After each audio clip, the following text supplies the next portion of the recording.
Hello friends, स्वागत है आप सभी का। और चलिए शुरू करते हैं अपना चैप्टर नंबर 3 और आज का हमारा टॉपिक है यूरोप में रिफॉर्मेशन। पाप मोचन पत्र किसने बनवाए थे? तो पोप लियो 10 ने। पोप ने पाप मोचन पत्र का कार्य किसे सौंपा था? आर्क बिशप अल्बर्ट को। अल्बर्ट ने यह कार्य किसे सौंपा था? पादरी टेडजेल को। पादरी टेडजेल पाप मोचन पत्र बेचने के लिए जर्मनी के विटनबर्ग में कब पहुंचा? तो 1517 में। यह एक इस तरह का पत्र बनाया गया था पोप के द्वारा कि इसको आप खरीद लोगे तो आपके जितने भी पाप हैं वो सारे खत्म हो जाएंगे। जैसे आज हमें कोई अगर बोले इस चीज़ को कि आप ये चीज़ खरीद लो तो आपकी ये विश पूरी हो जाएगी, तो हम भी तुरंत उस चीज़ को लेने के लिए जाएंगे। तो यही स्थिति वहाँ पर थी। फिर है मार्टिन जो लूथर थे, उन्होंने इसका विरोध किया। यूरोप के प्रमुख सुधारक जॉन वाइक्लिफ कहाँ कार्यरत थे? तो ऑक्सफोर्ड जो है विश्वविद्यालय, वहाँ पर कार्यरत थे। The morning star of reformation किसे कहा गया है? आरपीएससी फर्स्ट ग्रेड में 2017 के पेपर में ये आया है। तो किसे कहा गया? जॉन वाइक्लिफ को। जॉन वाइक्लिफ के अनुयायी जो है वो क्या कहलाए थे? तो लोलार्डस कहलाए थे। ये आपका MLS यूनिवर्सिटी का एग्जाम था, असिस्टेंट प्रोफेसर का, उसमें ये क्वेश्चन आया था। जॉन हंस कहाँ का निवासी था? तो बोहेमियो नगर का निवासी था। यह वाइक्लिफ के विचारों से प्रभावित था। जॉन हंस जो कहाँ के प्रोफेसर थे? प्राग विश्वविद्यालय के। जॉन हंस को चर्च व मजहब की निंदा करने वाला नास्तिक घोषित करके जिंदा जला दिया गया था। नेक्स्ट है सेवानरोला कहाँ के निवासी थे? तो वो थे फ्लोरेंस के। पोप अलेक्जेंडर षष्ठम ने उसे चर्च तथा पादरियों की निंदा करने से रोकने का आदेश दिया। इन्हें ईसाई परिषद के समक्ष प्राणदंड देकर अग्नि को समर्पित कर दिया गया। अब देखिए कितने बेकार लोग थे वो, किस तरह के जो ज्ञानी लोग थे उनको जिंदा जला देते थे। फिर आता है इरेस्मस। इरेस्मस कहाँ का निवासी था? हॉलैंड का। इरेस्मस ने इन प्रेज ऑफ फॉली कब लिखी? तो ये लिखी थी 1511 में। कहीं कहीं इसका नाम दी प्रेज ऑफ फॉली भी मिलता है। इरेस्मस ने न्यू टेस्टामेंट की नवीन रचना कब प्रकाशित की? तो 1516 में। नेक्स्ट हम देखते हैं मार्टिन लूथर। जर्मनी निवासी थे मार्टिन लूथर और उनका जन्म कब हुआ था? 1483 ईस्वी में। आत्मा शांति के लिए अगस्टीनियन भिक्षुओं में शामिल हो गए थे। जो अगस्टीनियन भिक्षु थे उनमें ये शामिल हो गए थे। किसके लिए? आत्मा की शांति के लिए। मार्टिन लूथर ने क्षमा पत्रों के विरोध में कितनी मान्यताओं का विरोध पत्र लगाया? तो 95 मान्यताएं थी। ये भी आपका एस्टेट में शायद क्वेश्चन आया हुआ है, मुझे ध्यान आ रहा है थोड़ा थोड़ा। लूथर ने पोप के प्रतिनिधित्व के साथ खुला वाद विवाद कब किया? तो 1519 में लिपजिंग शहर में किया। लूथर ने जनता तक पहुंचने के लिए, अपने विचारों को पहुंचाने के लिए कितने पत्र बनाए? तो very very important, estate 2000 I think 18 या 19 में क्वेश्चन आया था। तो उसने 3 जो है पत्र प्रकाशित किए। कौन कौन से? एक तो सामंत वर्ग को संबोधन किया, ठीक है। दूसरा क्या था? ईश्वर के चर्च की बेबीलोनियाई कैद, कि ईश्वर जो है वो बेबीलोनिया में कैद हो गया है चर्च में। और तीसरा था ईसाई व्यक्ति की मुक्ति, की ईसाई व्यक्तियों की मुक्ति जो है वो किस प्रकार होगी।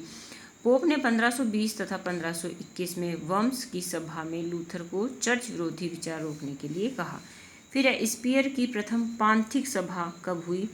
तो 1526 में हुई। स्पीयर की द्वितीय सभा कब हुई? 529 में हुई। 19 अप्रैल 529 को लूथर समर्थकों ने आंदोलन किया। उसे क्या कहा गया? प्रोटेस्टेंट कहा गया। लूथर के समर्थक थे, ठीक है। तो लूथर ने जो धर्म चलाया, हम ऐसे कह सकते हैं, तो वो क्या था? प्रोटेस्टेंटवाद, है ना। या फिर हम ऐसे कह सकते हैं कि प्रोटेस्टेंटवाद जो है वो किसने चलाया था? तो लूथर ने चलाया था। या फिर लूथर के बाद को क्या कहा गया है? तो प्रोटेस्टेंटवाद कहा गया है। प्रोटेस्टेंटवाद को स्वीकृति कब मिली? 1530 में ऑक्सबर्ग के द्वारा। जर्मनी में भीषण गृहयुद्ध। ये अब इस तरह के क्वेश्चन जो है इंपॉर्टेंट होते हैं और हम पेपर में देख के यूँ सडन सरप्राइज हो जाते हैं कि ये कहाँ था, ये तो हमने पढ़ा ही नहीं है इस तरह का। तो ये आप बहुत अच्छे क्वेश्चंस जो है मैंने आप लोगों के लिए तैयार किए हैं, तो आप बड़ी शिद्दत के साथ इनको पढ़ें, आपको मज़ा आ जाएगा जब एग्ज़ाम में ये सब दिखेंगे। कल परसों एक बच्चे ने कमेंट भी किया था कि ये सारी वीडियोस ने देखी हैं और उसका एस्टेट क्लियर हो गया। तो आप लोग भी देखें, अभी आरपीएससी फर्स्ट ग्रेड है, सारा एनसीईआरटी के क्वेश्चंस हैं ये मेरे पास में और हैंड रिटन है, आप जैसे देख रहे हो, तो आप अच्छे से इनको तैयार करें। चार्ल्स ने रक्तपात से तंग आकर सिंहासन त्याग दिया और उसका उत्तराधिकारी कौन था? फर्डिनेंड था। फर्डिनेंड ने प्रोटेस्टेंट वादियों से कौन सी संधि की? तो ऑक्सबर्ग संधि की। कब? 1555 में। चर्च ने कितने संस्कारों को माना गया है, मान्यता दी? तो उन्होंने 3 संस्कार थे, नामकरण, प्रायश्चित, प्रसाद या पवित्र भोज। अब देखिए मैंने यहाँ पे मैप भी बना रखा है। यहाँ पे आपका स्पेन है, ये फ्रांस पेरिस, जर्मनी, जर्मनी के नीचे ये ऑस्ट्रिया, और जहाँ पेरिस, जर्मनी, ऑस्ट्रिया और इटली मिलते हैं उनके बीच में ये छोटा सा है स्विट्ज़रलैंड, जो बहुत से लोग जो हैं वो यहाँ घूमने जाते हैं। अब देखते हैं ज्विंगली। ज्विंगली कौन था? लूथर के समकालीन ज्विंगली का जन्म कहाँ हुआ? तो स्विट्ज़रलैंड के टोगेनबर्ग प्रांत में 1484 में हुआ था। सुधारवादी चर्च की स्थापना की गई 1525 में। ज्विंगली ने शक्ति प्रयोग के माध्यम से कैथोलिकों को सुधारवादी चर्च में सम्मिलित होने का प्रयास किया।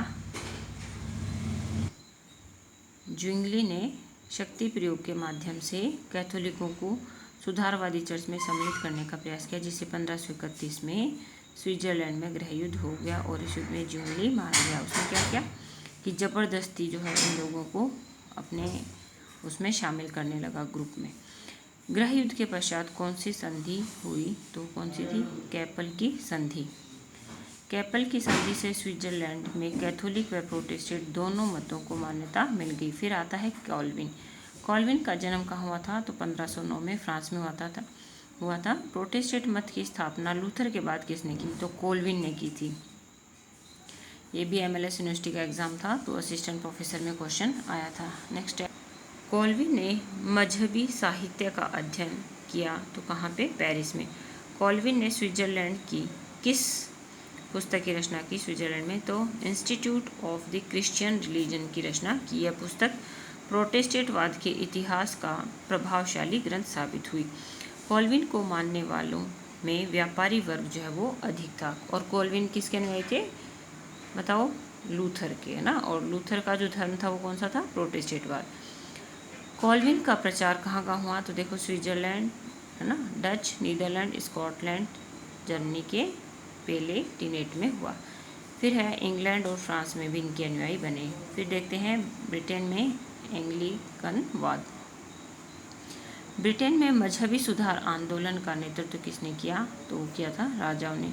राष्ट्रीय चर्च की स्थापना की हेनरी अष्टम ने। तो हेनरी अष्टम जो था अपनी पत्नी कैथरीन के विवाह को पोप से अमान्य घोषित करना चाहता था, क्योंकि यह काम जो है पोप ही कर सकता था, लेकिन पोप ने ऐसा नहीं किया था। और ब्रिटेन का शासक कौन था उस समय? चार्ल्स पंचम था।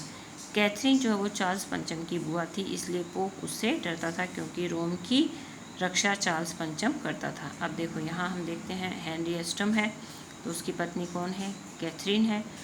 और कैथरीन कौन है? ब्रिटेन का जो चार्ल्स पंचम है उसकी बुआ है। और ये हेनरी अष्टम जो है इससे तलाक लेना चाहता है, क्योंकि इसको किसी और राजकुमारी से प्यार हो गया था, लेकिन इसने इसको इससे मना नहीं किया। पोप द्वारा शादी कैंसिल न करने पर हेनरी अष्टम ने संसद से क्या पास करवाया? ठीक है, कि जब पोप नहीं माना तो उसने क्या किया? एक्ट ऑफ सुपरमेसी, कि मैं ही सब कुछ अपने आप कर लूँगा।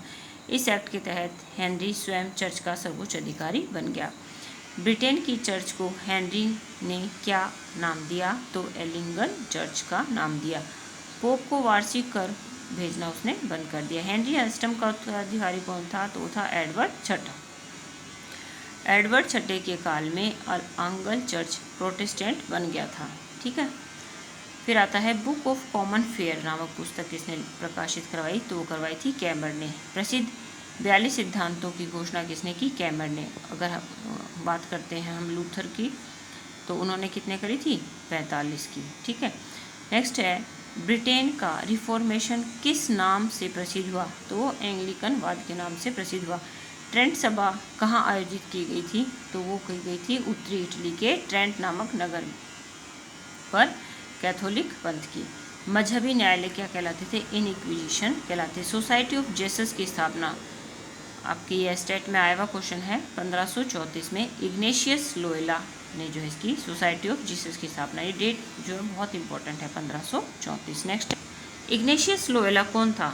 तो स्पेन निवासी और एक बहादुर सैनिक था। इसने अपना सारा जीवन जो है कैथोलिक चर्च को समर्पित कर दिया था। कॉल्विनवाद ने व्यापार व वाणिज्य का समर्थन किया। फिर 18वीं शताब्दी में व्यापार, वाणिज्य और औद्योगिक क्षेत्र में अभूतपूर्व क्रांति हुई। अब आता है हमारा औद्योगिक क्रांति। औद्योगिक क्रांति शब्द का प्रयोग जो है सबसे पहले किसने किया? तो फ्रांस के जॉर्जी मिशेल और जर्मनी के क्राइडिक एंजम ने द्वारा इसमें प्रयोग किया गया। ये क्वेश्चन जो है वो आरपीएससी सेकंड ग्रेड में आया हुआ है। नेक्स्ट है, अंग्रेजी में सर्वप्रथम औद्योगिक क्रांति शब्द का प्रयोग किसने किया? तो दार्शनिक और अर्थशास्त्री अर्नोल्ड टॉयनबी ने इसका प्रयोग किया। टॉयनबी ने किन परिवर्तनों के लिए इसका प्रयोग किया? तो 1760 से 1820 के मध्य हुए औद्योगिक विकास के लिए इसका प्रयोग किया। टॉयनबी की पुस्तक है lectures on industrial revolution in England. इसमें लिखा है कि औद्योगिक क्रांति कोई आकस्मिक घटना नहीं थी, बल्कि धीरे धीरे सभ्यता और संस्कृति मनुष्य की प्रगति का परिणाम था।